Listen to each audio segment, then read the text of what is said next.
In today's episode, I will be telling you about a near miss that almost stopped a bridge renovation site, how the situation was resolved, and what can we learn from it. Stay tuned.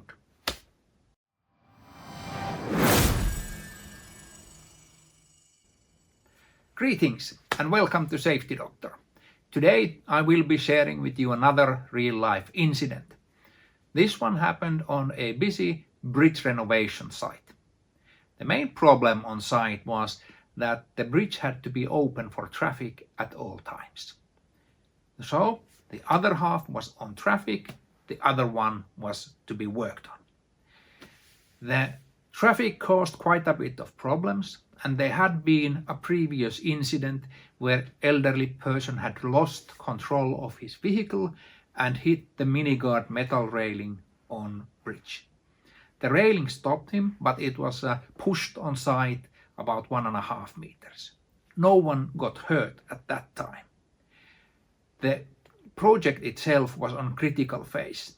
The metal grid was placed on the work site and the concrete pouring was supposed to happen next morning. This is the setup. The day was almost done. Everything was ready for the cast when the second near miss happened. A car came with high speed and crashed on the mini guard again. The car was flipped on its roof and the railing was pushed inside the site again. This time one of the workers was really close and the near miss was nearly fatal. Everyone was quite upset, and understandably so. When you think about work with concrete pouring, the workers will be standing on a metal grid and the wet concrete doesn't really help you to dodge. So if something similar happened, you are helpless.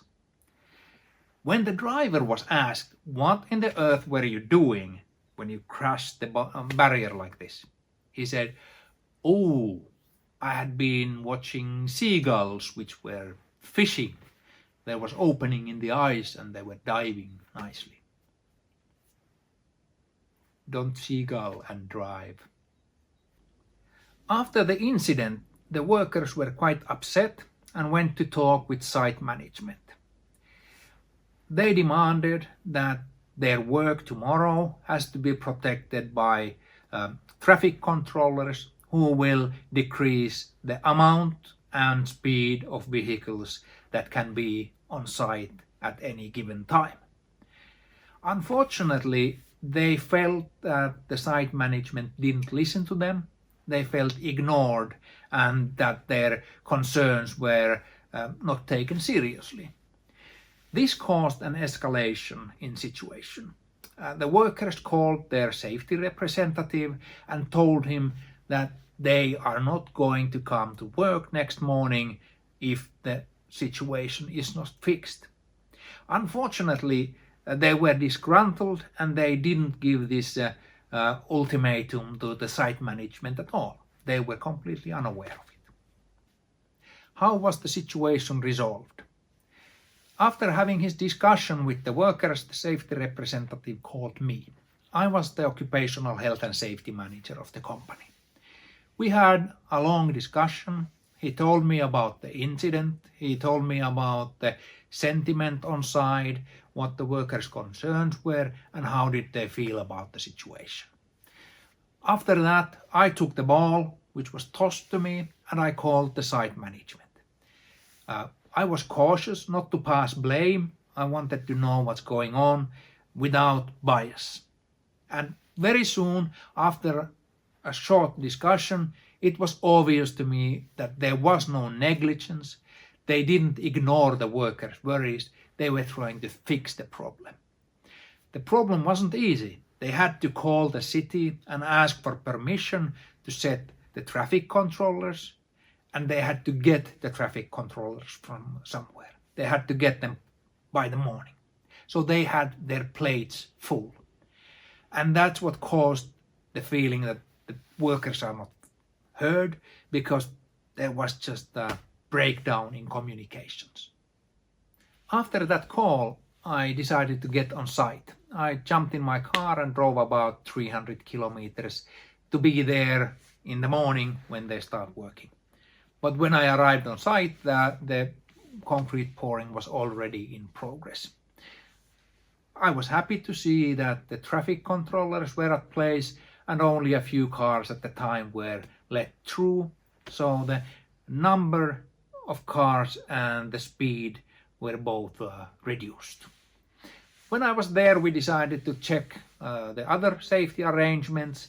There was nothing major going on in negative way. Most of things were actually pretty good. The site was well kept. But when we reviewed the traffic arrangements, we soon realized that there was a fundamental flaw. The metal barrier was the first thing between workers and cars.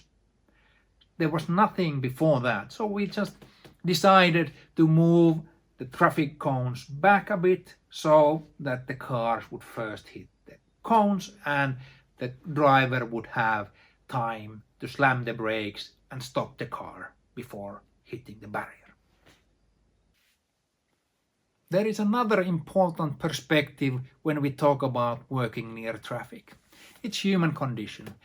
Not everyone driving is fully alert or capable. There are elderly people, there are young individuals who are not experienced drivers. There are people with health conditions or who are fatigued. Some even drive under the influence. And it's even possible that someone is overwhelmed by seagulls. So we have to plan our safety system so that these human limitations are taken into consideration as well as possible. Lessons learned today. The number one, the most important one, is that never ignore a near miss. It may be only an opportunity to learn, but it may also be the last warning before a disaster strikes. We also learned that it's important to listen to your workers and make sure they feel heard. And we learned how communications failure can lead to escalation. It can lead to many kinds of problems and accidents. So foster a healthy discussion culture in your organization. Make sure people dare to speak up and they feel listened. We also learned how safety representatives can be quite beneficial in difficult situations. And I feel that often they are not valued enough. So harness the potential that the safety reps bring to your company and foster cooperation. And lastly, when planning for safety measures, make sure you take human imperfection into account. Eventually, we tend to fail. Make sure we can fail safely. This was this week's episode of Safety Doctor. Thank you for watching all the way to the end. If you want to help my channel grow, please click subscribe and share this video on social media. Thank you.